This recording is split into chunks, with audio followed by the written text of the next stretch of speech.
Hello Hindi medium academy में आप सभी का स्वागत है। मैं हूं अरुण कुमार यादव और आज इस वीडियो में हम देखेंगे गणित कक्षाओं की जो प्रश्नावली है 13.6 इसके बाकी बचे हुए प्रश्न मतलब प्रश्न संख्या 5 से लेके 8 तक का सॉल्यूशन हम यहाँ पे देखने वाले हैं। इसके अलावा जो चैप्टर्स हैं उनकी प्लेलिस्ट का लिंक इस वीडियो के डिस्क्रिप्शन में है, आप वहाँ से देख सकते हैं। चलिए शुरुआत करते हैं प्रश्न संख्या 5 से। पहले इसको समझ लो। यहाँ पर देखो क्या बोला गया है। यहाँ पे बोला गया है 10 मीटर गहरे एक बेलनाकार बर्तन की आंतरिक वक्र पृष्ठ को पेंट कराने का व्यय रुपए 2200 है। यदि पेंट कराने की दर 20 रुपए प्रति वर्ग मीटर है तो ज्ञात कीजिए बर्तन का आंतरिक वक्र पृष्ठीय क्षेत्रफल, आधार की त्रिज्या और बर्तन की धारिता। ये तीन चीजें हमें ज्ञात करनी है। देखो प्रश्न को फिर से समझ लो। अपने पास कोई बेलनाकार बर्तन है, ठीक है ना। अब इसके आंतरिक वक्र पृष्ठीय क्षेत्रफल पर पेंट किया जाता है। पेंट करने का कुल खर्चा आया 2200 रुपए और किस रेट से पैसा लिया गया है, 20 रुपए ले गए हर एक वर्ग मीटर पर पेंट करने के, ठीक। और इसकी जो ऊंचाई या गहराई बोलो h, वो हमें बताई गई है, ठीक है ना। h अपने को पता है कि कितना है, यह है अपने पास 10 मीटर, ठीक है। त्रिज्या को, क्योंकि त्रिज्या की जरूरत पड़ने वाली है तो अभी से मान लेते हैं कि जो त्रिज्या है वो मान लो अभी r है, ठीक है। त्रिज्या मैंने कितनी मान ली, r, यहीं पे छोड़ दो इसको। अब बात करते हैं पहले हिस्से की। देखो पहले हिस्से में हमें क्या निकालना है, बर्तन का आंतरिक वक्र पृष्ठीय क्षेत्रफल, और जो खर्चा दिया गया वो आंतरिक वक्र पृष्ठीय क्षेत्रफल पर पेंट कराने का दिया गया है। तो यहीं से इसका वक्र पृष्ठीय क्षेत्रफल निकाला जा सकता है। कैसे, हम बोलेंगे कुल व्यय, पेंट कराने का जो कुल व्यय है यानी कुल खर्चा आया है वो आया है 2200 रुपए, ठीक है। अब देखो जो कुल व्यय आया होगा कैसे आया होगा, आपने पेंट कहाँ पे कराया है और किस रेट से पैसे लगे हैं पेंट कराने के, ठीक है। तो कुल व्यय की जगह हम लिख सकते हैं आंतरिक वक्र पृष्ठीय क्षेत्रफल गुणा में दर, ठीक है। तो मैंने यहाँ पे क्या लिख दिया, आंतरिक वक्र पृष्ठीय क्षेत्रफल को अगर हम गुणा कर दें दर से तो हमें टोटल खर्चा यानी कि 2200 रुपए मिलने चाहिए, ठीक है। अगर किसी को ये समझने में दिक्कत है कि ऐसा क्यों कर रहे हैं तो सिंपल सी बात समझो यार। मान लो आप बाजार गए आटा खरीदने, ठीक है। आपने मान लो 3 किलो आटा खरीदा, ठीक है। किस दर से खरीदा, दर का मतलब होता है रेट, किस रेट से खरीदा, 50 रुपए पर किलो, ठीक है। तो आपका कुल खर्चा आएगा इन दोनों को गुणा करने पे, यानी आपने कितने किलो आटा लिया, किस दर से लिया, दोनों को गुणा करें तभी कुल खर्चा आएगा, यानी कि 150 रुपए आपके लगे होंगे। तो जैसे हम यहाँ पे आटा खरीद रहे हैं वैसे यहाँ पे पेंट करा रहे हैं। तो आपने कितने पे पेंट कराया, किस रेट से पेंट कराया, इन दोनों को गुणा कर दो तो कुल खर्चा आ जाएगा कितना हुआ, ठीक है ना। सीधा सा लॉजिक है। तो यहाँ पे आप क्या करेंगे, देखो आंतरिक पृष्ठीय क्षेत्रफल तो हमें निकालना ही है, पहले हिस्से में आंतरिक वक्र पृष्ठीय क्षेत्रफल ही निकालना है, तो इसको तो कुछ मत करो, ठीक है ना। इसको तो भैया ऐसे ही सीधा सीधा नीचे कॉपी कर दिया, ठीक है। गुणा में दर अपने को पता है, ठीक है। दर जो है वो है 20 रुपए प्रति वर्ग मीटर, यानी हर एक वर्ग मीटर का खर्चा आता है 20 रुपए और कुल खर्चा आ गया 2200। तो यहां से अगर हम ये आंतरिक वक्र पृष्ठीय क्षेत्रफल निकालें तो कितना आएगा, ठीक है। ये आ जाएगा 2200 अपनी जगह रहेगा, जो ये 20 गुणा में था इधर आ जाएगा डिवाइड में, ठीक है। अगर हम इसको 20 से भाग दे दें तो कितना आएगा, देखो एक शून्य से एक शून्य कट जाएगा, 220 बटे में 2 यानी 110, तो 110 वर्ग मीटर आ गया। 220 को 2 से भाग दोगे 110, ठीक है। यानी कि आंतरिक वक्र पृष्ठीय क्षेत्रफल तो आ गया 110, ठीक। अब अगर मैं दूसरे हिस्से की बात करूं, देखो दूसरे हिस्से में क्या पूछा गया है, दूसरे हिस्से में पूछा गया है आधार की त्रिज्या बता दो भाई। तो आधार की त्रिज्या हम कैसे बता सकते हैं, अपने पास आंतरिक वक्र पृष्ठीय क्षेत्रफल है 110 और आंतरिक वक्र पृष्ठीय क्षेत्रफल को अगर मैं ऐसे शब्दों में ना लिख के फॉर्मूला लिखूं तो वक्र पृष्ठीय क्षेत्रफल का क्या फॉर्मूला होता है, ये होता है 2πRh, ठीक है ना। आंतरिक वक्र पृष्ठीय क्षेत्रफल की जगह मैं 2πRh भी लिख सकता हूं, जो कि कितना आया है 110 वर्ग मीटर आया है, देख लो, ठीक है ना। ये क्या है, आंतरिक वक्र पृष्ठीय क्षेत्रफल, इसको हम क्या लिखते हैं 2πRh, ठीक है, बेलन के केस में। तो यहां से 2 हो गया, पाई की वैल्यू आ गई 22/7 गुणा में r हमें नहीं पता, h हमें पता है, ऊंचाई 10 बताई गई थी इसकी, ठीक है ना, 10 मीटर, क्योंकि ये वर्ग मीटर में है तो ऊंचाई मीटर में होनी चाहिए थी, तो ऑलरेडी वो मीटर में है। तो यहाँ से r का मान निकालो, r का मान कैसे निकालोगे, 110 इधर गया, नीचे वाला 7 यहाँ चला जाएगा, ऊपर क्या है 2 गुणा में 22 गुणा में 10, यानी यहाँ हो गया 2 गुणा में 22 गुणा में कितना 10, ठीक है। तो एक जीरो से एक जीरो कट गया, ठीक है। 11 एकम 11, 11 दूनी 22। तो r का मान कितना आ गया, ऊपर बचा हुआ है 7, नीचे है 2 गुणा में 2 यानी कि 4, यानी कि 7/4 मीटर तो हो गया अपना r। आप चाहो तो इसको दशमलव में भी बदल सकते हो, 4 से भाग दे देना, ठीक है, वो कोई दिक्कत वाली बात नहीं है। अगला देखो, अगला क्या है, बर्तन की धारिता, मतलब बर्तन में कितनी चीज आएगी अगर हम कुछ रखना चाहें, ठीक है। तो कितना धारिता है इसकी, इसका आयतन कितना है, ठीक है। तो यहाँ पे तीसरे हिस्से में अगर मैं बोलूँ इसकी धारिता या आयतन,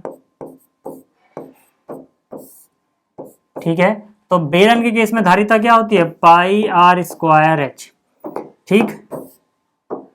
और सब कुछ हम मीटर में रख रहे हैं, ठीक है ना। तो पाई का वैल्यू होगा पहली बात तो 22/7, r का मान कितना है 7/4 मीटर, तो r का स्क्वायर करना है, नहीं 7/4 गुना 7/4 हो गया, h है 10। सब कुछ हम मीटर में रख रहे हैं तो ये आएगा घन मीटर में, ठीक है ना। अभी धारिता किस में आई है, घन मीटर में। अब देखो बराबर कितना होगा, 7 से 7 कट जाएगा, ठीक। 2 से काटोगे तो 2 दूनी 4, 2 से काटोगे तो 11, ठीक है। तो यहाँ से देखो 11 गुणा में 7 77, 77 गुणा में 10 770। तो यहाँ तो ऊपर तो आ गया 770, नीचे 4 गुणा में 2 यानी कि 8, ठीक है ना, इतने घन मीटर। 8 से इसको अगर भाग दे दो, ठीक है ना, 770 को 8 से भाग दोगे तो 8 का पहाड़ा 9 बार पढ़ोगे 72 हो जाएगा, ठीक है। यहाँ पे बचेगा 7 में से 2 गया 5, क्या आगे 0, 6 बार जाएगा 48, ठीक है। 2 बचेगा, दशमलव लगाओगे 0, 8 दूनी 16, 4 बचेगा, 5 बार 40 है ना, यानी कि 96.25, 96.25 घन मीटर, ठीक है। तो घन मीटर में तो यह हो गया। अब क्योंकि यहाँ पे धारिता पूछी गई है तो हम जाते हैं इसको लीटर या किलो लीटर में लिखते हैं, ठीक है। तो हमें पता है यार कि अगर मैं इसको 1000 से गुणा कर दूं तो ये क्या बन जाएगा, लीटर बन जाएगा, ठीक है। क्यों, क्योंकि हमने पढ़ा हुआ है 1 घन मीटर में 1000 लीटर होते हैं, ठीक है, 1000 लीटर। तो यानी कि जितने भी घन मीटर इसको 1000 से गुणा कर दो, 96.25 गुणा में अगर जैसे ही 1000 किया तो ये बन जाएगा लीटर, ठीक है। ये क्या बन जाएगा, लीटर, यहाँ पे L4 लीटर है, ठीक। अगर आप चाहो तो ऐसे ही रहने दो, या फिर आप चाहो तो 1000 की जगह किलो लिख दो, यानी ये किलो लीटर हो गया, ठीक है ना। 1000 को हम क्या बोलते हैं, किलो। जैसे आपने देखा होगा यूट्यूब पे किसी के 1000 सब्सक्राइबर होते हैं तो उसको 1K सब्सक्राइबर बोला जाता है, के मीन्स 1000। यहाँ पे 96.5 हजार, तो 96.5 हजार की जगह के लिख दिया, समझ में आ गई बात। तो इतने लीटर हो गया। तो ये हो गया 5वां प्रश्न। अब बात करते हैं 6ठे की, ठीक। अब देखो जो दूसरा प्रश्न है इसमें बोला गया ऊंचाई 1 मीटर वाले एक बेलनाकार बर्तन की धारिता 15.4 लीटर है, इसको बनाने के लिए कितने वर्ग मीटर धातु की आवश्यकता होगी, ठीक है। देखो भाई सबसे पहली बात, यहाँ पर फिर से कोई बेलनाकार बर्तन है जो धातु से बनाया जाना है, कितने धातु की जरूरत पड़ेगी हमें ये बताना है। हमें क्या बताया गया है कि इसकी ऊंचाई 1 मीटर है। अगर मैं इसकी ऊंचाई को h बोलता हूं तो h बराबर हमें दिया गया है 1 मीटर, पहली बात तो ये है। दूसरी बात, जो इसकी धारिता है, जो इसकी धारिता है या आयतन है वो अपने पास है 15.4 लीटर। हमें क्या बताना है, हमें बताना है कितने सीट की जरूरत होगी इसको बनाने के लिए। तो सबसे पहली बात इसकी त्रिज्या मान लेते हैं r है, ठीक है। तो त्रिज्या कितनी हो गई, r, ठीक। अब देखो यार पहली बात तो ये है कि जो लीटर है, क्योंकि हमें कितने वर्ग मीटर की जरूरत होगी तो इसको मीटर में कन्वर्ट करना पड़ेगा। तो ये मीटर में कैसे कन्वर्ट होगा, 15.4 जो था अगर मैं इसको भाग दे दूं 1000 से तो लीटर की जगह बन जाएगा घन मीटर, ठीक है। 1000 से भाग देने पे ये लीटर घन मीटर क्यों बन गया, क्योंकि हमें पता है जो 1 घन मीटर होता है, अभी मैंने आपको बताया था वो किसके बराबर होता है, ये बराबर होता है 1000 लीटर के, ठीक है। तो यहाँ पर अगर मैं 1 लीटर का मान निकालूं तो 1/1000 कहाँ जाएगा, नीचे, इतने घन मीटर। तो कहने का मतलब अगर लीटर से आपको घन मीटर में जाना है तो 1000 से भाग देना होगा। तो यहाँ लीटर से घन मीटर में गए तो जो भी था उसको 1000 से भाग दिया, ठीक। चलो अब देखो इधर तो ये आ गया, यहाँ पे धारिता क्या है अपने पास, क्योंकि बेलन का केस है तो बेलन में धारिता होगी पाई आर स्क्वायर एच। ठीक है, क्या पाई का मान कुछ बताया नहीं, तो हम कितना यूज करेंगे 22/7। आर हमें नहीं पता तो आर स्क्वायर आएगा, एच अपने को पता है, एच कितना है 1 मीटर बराबर। ठीक है, आप चाहो तो दशमलव हटा दो, नीचे एक और जीरो लग जाएगा, यानी ऊपर बचेगा 154, नीचे बचेगा 10,000। तो यहाँ से अगर मैं आर वर्ग निकालूं तो आर का वर्ग गुणा में 1 तो यही हो गया, ये वाली चीज उस तरफ शिफ्ट करोगे। ठीक है, तो 154 बटे में 10,000 तो अपनी जगह रहेगा, नीचे वाला 7 गया ऊपर, 22 गया नीचे। ठीक, अब आपको 22 का पहाड़ आता होगा, 22 एकम 22, 22 सत्ते 154, नहीं आता है तो याद कर लेना। ठीक है, तो आर का वर्ग बराबर, देखो 7 गुणा 7 यानी 7 का वर्ग, और ये जो 10,000 ये 100 का वर्ग होता है। देखो यानी कि इसको मैं ऐसे लिख सकता हूँ, 7 का वर्ग हो गया 7 गुणा 7, 100 का वर्ग हो गया 10,000, 100 गुणा 100 यानी 10,000। ठीक है, तो यहाँ से दोनों तरफ वर्गमूल अगर हम लें तो आर का मान क्या होना चाहिए, आर का मान होना चाहिए, दोनों तरफ वर्ग हटा दो, 2 से 2 हटा दो, कितना बचेगा 7/10। लेकिन हम ऐसे नहीं हटाते, हम प्लस माइनस के साथ हटा सकते हैं। ठीक है ना, लेकिन यहाँ पे माइनस की कोई वैल्यू नहीं है, क्योंकि त्रिज्या एक लंबाई है, वो कभी नेगेटिव नहीं होती, यानी कि आर आ गया 7/100 सेंटीमीटर। ठीक है, इसको थोड़ा और अच्छे से अगर आप लिखना चाहें तो आप लिख सकते हो 0.07। ठीक है, सेंटीमीटर नहीं बल्कि किस में चल रहा है, मीटर में चल रहा है। ठीक है ना, सेंटीमीटर नहीं मीटर, इससे पहले मैंने गलती से सेंटीमीटर बोल दिया, चलो मीटर में होना चाहिए। ठीक है, क्योंकि सब कुछ मीटर में आ रहा है, तो आर अपने को पता लग गया। ठीक है, 0.07, आप चाहो तो इससे पहले शून्य भी लगा सकते हो, आपकी मर्जी है। चलो यहाँ पे आ जाओ, हमसे क्या बोला गया था, इसको बनाने के लिए कितने वर्ग मीटर धातु की आवश्यकता होगी। ठीक है, कितना धातु इसमें लगेगा। देखो यार, इसमें हम कोई सामान रख रहे हैं, ठीक है ना, लीटर में कोई चीज रख रहे हैं, तो जाहिर सी बात है ये ढक्कन दोनों तरफ से बंद होंगे, यानी इसका कुल पृष्ठ क्षेत्रफल निकालना है। ठीक है, तो हम बोलेंगे इसको बनाने के लिए धातु की आवश्यकता, ठीक है, या यूं बोल दो कुल धातु, ठीक है, का क्षेत्रफल जो इसको बनाने के लिए लगेगी वो कितने के बराबर, उसके कुल पृष्ठ क्षेत्रफल के। कुल पृष्ठ क्षेत्रफल कितना होता है 2πr r + h। कुल क्यों निकालना है फिर से समझ लो। ठीक है ना, इसमें हम लीटर में कोई चीज रखी हुई है भाई, लिक्विड होगी। ठीक है, तो दोनों तरफ से बंद भी तो होना चाहिए, यानी कि इनका भी क्षेत्रफल आएगा, इसका भी क्षेत्रफल आएगा, यानी कुल क्षेत्रफल आएगा, ना कि वक्र। ठीक है, इसको ध्यान रखना। तो यहाँ पे आ जाओ, यहाँ से हो गया 2 पाई की वैल्यू कितनी 22/7 यूज कर रहे हैं। आर अपने पास अभी आया है 0.07, यानी कि 0.07, ब्रैकेट के अंदर फिर से आर है, यानी 0.07 प्लस में एच कितना था 1 मीटर बोला गया था भाई। ठीक है, तो इसको काटोगे तो हो जाएगा 0.07 एकम 7, है ना, 7 एकम 7 हो गया। इसको थोड़ा अच्छे से लिख देता हूँ, 0.01 है ना, 7 एकम 7। तो यहाँ से देखो 2 गुणा 22 44 हुआ, 44 गुणा 1 44, लेकिन यहाँ पे 2 अंकों के बाद 1 2, 2 अंकों के बाद दशमलव, तो 1 2 अंकों के बाद दशमलव लग जाएगा, यानी 0.44। गुणा में क्या देखो 1 और 0.07, इन दोनों को जोड़ोगे तो 1.07 हो जाएगा। ठीक है, तो यानी कि इन दोनों को हमें गुणा कर लेना है, बस रफ में गुणा कर लो। 1.07 है, गुणा किससे करना है 0.44 से। तो यार 4 से गुणा करोगे तो यानी कि 4 सत्ते 28 का 8 हासिल गया 2, 4 0 0 2, 4 एकम 4। ठीक है, फिर से करोगे ये आ जाएगा 4 2 8।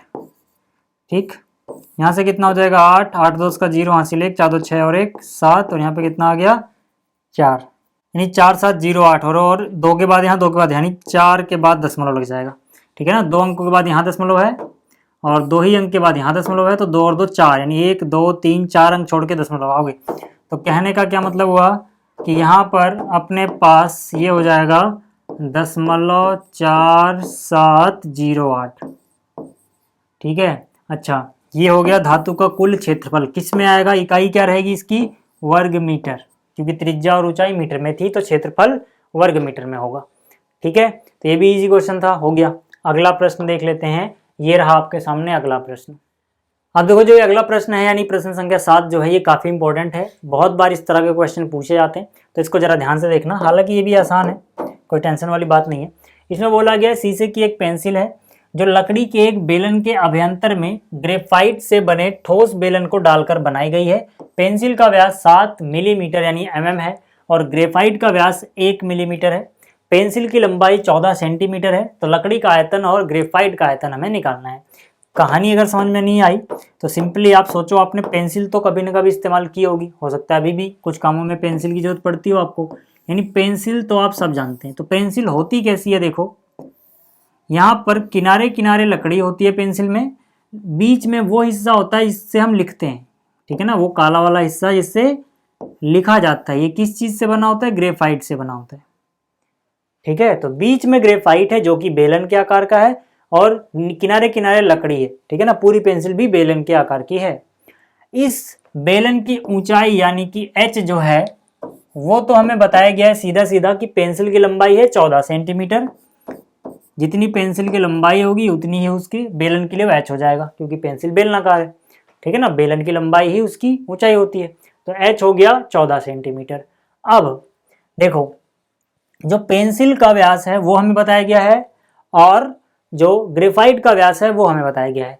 पूरी पेंसिल का व्यास को अगर मैं d बोल दूं, क्या बोल दूं, d बोल दूं, ठीक है। और जो ये ग्रेफाइट वाला हिस्सा है ये भी बेलन है, इसके व्यास को मैं बोल देता हूँ, चलो इसको d2 बोल देते हैं, इसको d1 बोल देता हूँ, ठीक है ना। यानी कि इतना जो है, इसको अलग कलर से अगर मैं दिखाऊं, हो सकता है छोटे में दिख ना रहा हो, इसका जो व्यास है इतना, ठीक है। इसको पतले पेन से लिखता हूँ थोड़ा, इसका जो व्यास है इतना, ठीक है, इसको मैं बोल रहा हूँ d1, यानी इसका व्यास d1, बड़ा वाला व्यास d2, ठीक।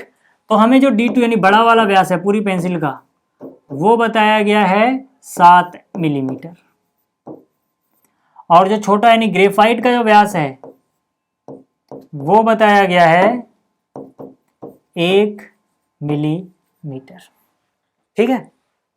अब देखो यार, अगर आप फिगर में ऐसे d1 d2 नहीं लिखोगे तो आपको पूरे यहाँ लिखना होता है कि हमने d1 किसको बोला है, d2 किसको बोला है, ताकि टीचर समझ पाए। तो वहां पे आप लिखोगे माना पेंसिल का व्यास है d2 और ग्रेफाइट का व्यास है d1, ठीक है। लेकिन अगर आप फिगर बना देते हो और नहीं लिखते हो तो टीचर समझ जाएगा फिगर को देख के, तो आकृति वहां पे बनानी जरूरी है अगर आप लिखना नहीं चाहते इतना लंबा चौड़ा। तो देखो यार, हमें पता है कि 1 mm बराबर होता है 1/10 सेंटीमीटर, यानी कि 1 सेंटीमीटर का 10वां जो टुकड़ा होता है उसे हम 1 mm यानी मिलीमीटर बोलते हैं। आपने स्केल पे देखा होगा जो आप यूज करते हो, ठीक है, उसमें 1 सेंटीमीटर के भी और छोटे छोटे 10 टुकड़े होते हैं, तो हर एक टुकड़ा 1 mm कहलाता है। यानी सेंटीमीटर का 10वां टुकड़ा, यानी 10 से भाग दे दो अगर सेंटीमीटर को तो वो मिलीमीटर बन जाता है। तो यहाँ से 1 mm बराबर 1/10 सेंटीमीटर हो गया, ठीक है ना। तो ये कितना हो गया, ये हो गया 1/10 सेंटीमीटर, 10 से भाग करते ही सेंटीमीटर हो गया ये, ठीक है। व्यास अपने को पता है तो हम त्रिज्या निकाल सकते हैं। त्रिज्या क्या हो जाएगी, इसका आधा, 1/10 का आधा कितना होगा, 1/20, ये हो गई त्रिज्या। भाई जिसको भी आधा करना उसके नीचे वाला डबल कर दो, सीधी सी बात है, ठीक। इसी तरह से यहाँ पे अगर हम देखें तो यहाँ से अगर मैं इसको सेंटीमीटर में बदलूं तो इसको 10 से भाग देना पड़ेगा। जैसे एक था 1/10 सेंटीमीटर, है 7 है 7/10, अब ये सेंटीमीटर बदल जाएगा। अब सेंटीमीटर में बदल गया तो हम क्या करेंगे, इसकी त्रिज्या निकाल लेंगे। त्रिज्या क्या होगी, 7/10 का आधा कितना होगा, 7/20, ठीक है। सिंपल सी बात याद रखना, जिसको भी आधा करना हो नीचे वाला डबल कर दो, आधा हो जाएगा। अब क्योंकि ये व्यास था तो व्यास का त्रिज्या क्या होगी, आधा, तो इसीलिए 7/10 का आधा 7/20। ये व्यास था तो त्रिज्या क्या होगी इसकी, आधी, तो 1/10 का आधा 1/20। चलो अब सब कुछ पता लग गया। अब देखो सबसे पहले हम क्या निकाल लेते हैं, सबसे आसान है ग्रेफाइट का क्षेत्रफल निकालना, ठीक है ना, मतलब आयतन निकालना। ग्रेफाइट का, ठीक है भाई, ग्रेफाइट मतलब जो बीच वाला हिस्सा है, बिल्कुल बेलन है ये भी, ठीक है। तो बेलन का क्या हो जाएगा, πr²h। लेकिन कौन सी त्रिज्या आएगी भाई, इसकी त्रिज्या कौन सी है, देखो इसका व्यास d1 है तो त्रिज्या r1 है, यानी कि यहाँ पे r1 वाली आएगी, यानी ये वाली रखना जब आप ग्रेफाइट निकाल रहे हो, ठीक है। अच्छा पाई का मान कुछ बोला है क्या इन्होंने, नहीं, तो अभी हम क्या यूज करेंगे, 22/7 r1 कितना है, 1/20 गुणा में कितना है, 1/20 गुणा में h कितना बताया गया अपने को, 14 सेंटीमीटर, तो यहाँ पे कितना हो गया 14 सेंटीमीटर। ठीक है, तो यहाँ देखो 7 एकम 7, 7 दूनी 14, 2 से काट दिया कितना हो गया 10, फिर 2 से काटा 11, 2 से काट दिया कितना हो गया 10। ठीक, तो कितना बचा देखो, यहाँ पे बचा हुआ है 11, नीचे बचा हुआ है 10 गुणा 10 यानी कि 100। तो 11/100 यानी 2 के बाद दशमलव लगा दो, 1 1 यानी दशमलव। इतना क्या, इतना घन सेंटीमीटर हो गया। अब हमें क्या निकालना है, लकड़ी का क्षेत्रफल। लकड़ी का क्षेत्रफल कैसे निकालेंगे देखो, मतलब क्षेत्रफल नहीं आयतन, बार बार मैं क्षेत्रफल बोल दे रहा हूँ, आयतन है वो, लेकिन लकड़ी का आयतन कैसे निकलेगा सोचो। ठीक है, लकड़ी का आयतन कैसे निकालेंगे, इसके लिए सिंपली समझो कि यार, ठीक है, फिगर ऊपर चला गया तो मैं दोबारा बना देता हूँ। ठीक है, हम इस पूरे का अगर हम आयतन निकाल लें, इस पूरे का आयतन निकाल लो, फिर बीच में जो ग्रेफाइट है वो वाला हिस्सा माइनस कर दो, यानी उसको हटा दो। भाई अगर मैं ग्रेफाइट वाला हिस्सा हटा दूं तो जो बचेगा वो सब लकड़ी ही तो है, यानी लकड़ी का आयतन कैसे आएगा, पूरी पेंसिल का आयतन निकाल लो, यानी कि पाई आर स्क्वायर एच, आर कौन सा रखो, बड़ा वाला 2, यानी कि अगर मैं पूरी बड़ी वाली त्रिज्या रख दूं R2 तो पूरा आयतन आ गया। इसमें से मैं ग्रेफाइट वाला आयतन माइनस कर दूं, ग्रेफाइट वाला आयतन अलग से अब लिखाने की जरूरत नहीं है, ग्रेफाइट वाला आयतन अपने को पता है 0.11 घन सेंटीमीटर। ठीक है, इसको बस माइनस कर दो।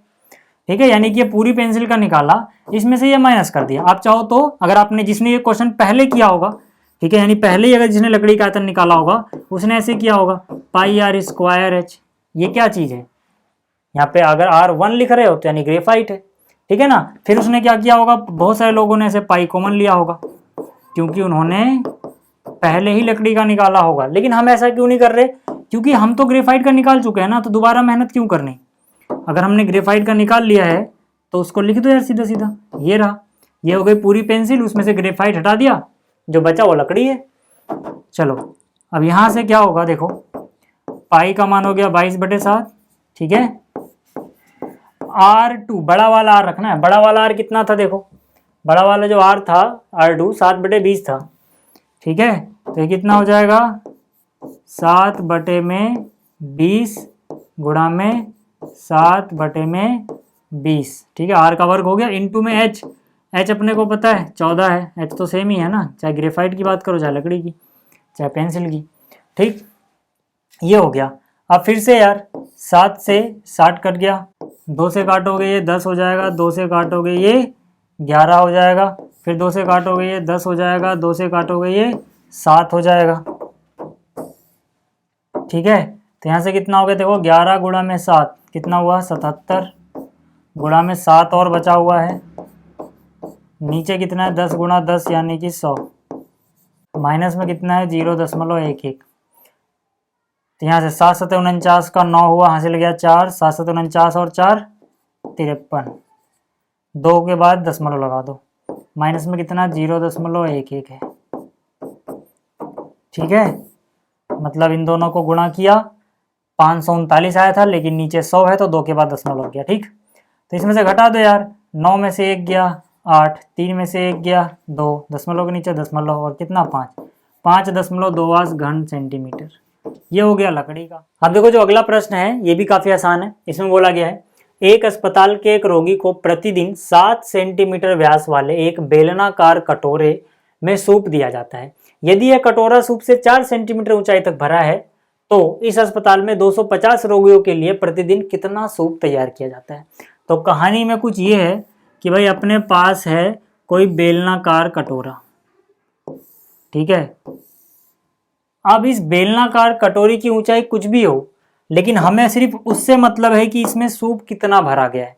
तो यहाँ पे मान लो इतनी ऊंचाई तक सूप भरा हुआ है, ठीक है ना, इतनी ऊंचाई तक इसमें सूप मान लो भरा हुआ है कटोरे में। जितनी ऊंचाई तक सूप भरा है वो हमें बताई गई है, ठीक है। वो कितनी बताई गई है, 4 सेंटीमीटर।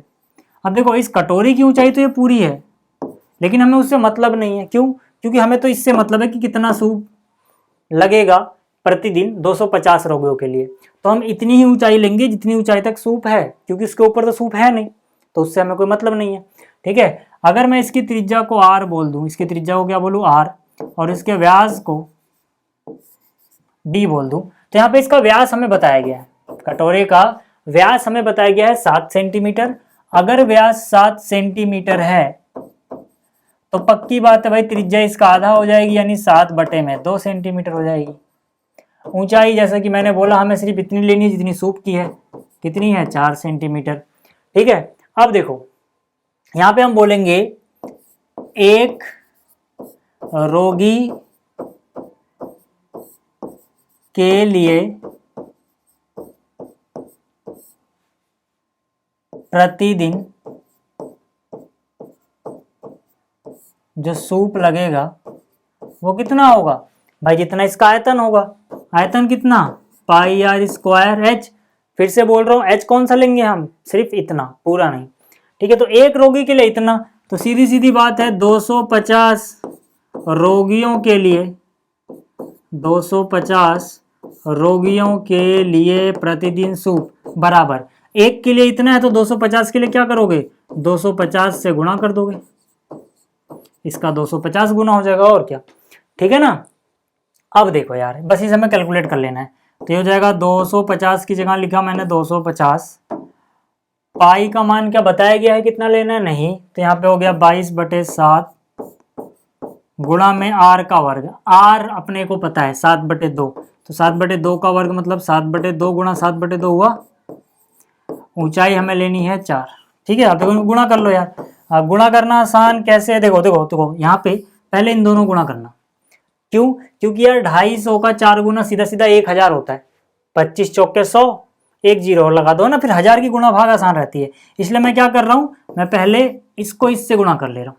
ठीक है, हालांकि कट जाता है 4, लेकिन मैंने काटा नहीं। 250 गुणा में 4 अपने को पता है 1000 होता है, 1000 से गुणा भाग सब आसान होती है, इसलिए मैंने इनको पहले गुणा कर लिया। अब देखो यहाँ 7 से 7 कट गया, 2 से 1 कट गया, कितना हुआ भाई 11। अब यार ऊपर कितना बचा, 11 गुणा में 7, ठीक है ना, 11 गुणा में 7 कितना हो गया 77, बटे में कितना बचा है 2, बटे में कितना बचा है 2। ठीक, 77 को बस 2 से भाग दे दो और 1000 से गुणा कर दो। 77/2 पता है अपने आपको कितना होता है, देखो 2 का पड़ा 3 बटो 2 3 6 और 2 8 16.5, 2 से भाग दोगे तो 38.5 आ जाएगा, 38.5 आ जाएगा। ठीक है, तो यहाँ से सीधा सीधा क्या बोल सकते हो, किसमें आ रही है यूनिट, ये सेंटीमीटर, घन सेंटीमीटर में, किसमें आ रहा है ये घन सेंटीमीटर में, क्योंकि हम क्या निकाल रहे हैं, आयतन निकाल रहे हैं, याद रखना। तो अगर आपको घन सेंटीमीटर में लिखना था तो ठीक, नहीं तो अगर आपको इसको लीटर में बदलना है तो सीधा सीधा 38.5 लीटर हो जाएगा ये। ठीक है ना, क्यों, क्योंकि आप समझ सकते हो कि 1000 घन सेंटीमीटर बराबर होता है 1 लीटर। भाई ये सब चीजें तो आपको याद रखनी पड़ेंगी। ठीक है, 1000 घन सेंटीमीटर में कितना आता है, 1 लीटर आता है। तो यहाँ पे 1000 घन सेंटीमीटर की जगह लिख दिया लीटर, और जो ये था इसको कॉपी कर दिया ऐसे ही। देखो 38.5 की जगह 38.5 और 1000, यहाँ पे 1000 पे ध्यान देना है, 1000 घन सेंटीमीटर, 1000 घन सेंटीमीटर, इसकी जगह लिख सकते हैं लीटर। ठीक है, ये हो गया, तो यही प्रश्न हो गया। तो उम्मीद करता हूँ आपको ये सारे प्रश्न समझ में आए होंगे। जल्दी मिलेंगे अगली वीडियो में। इस वीडियो को देखने के लिए धन्यवाद।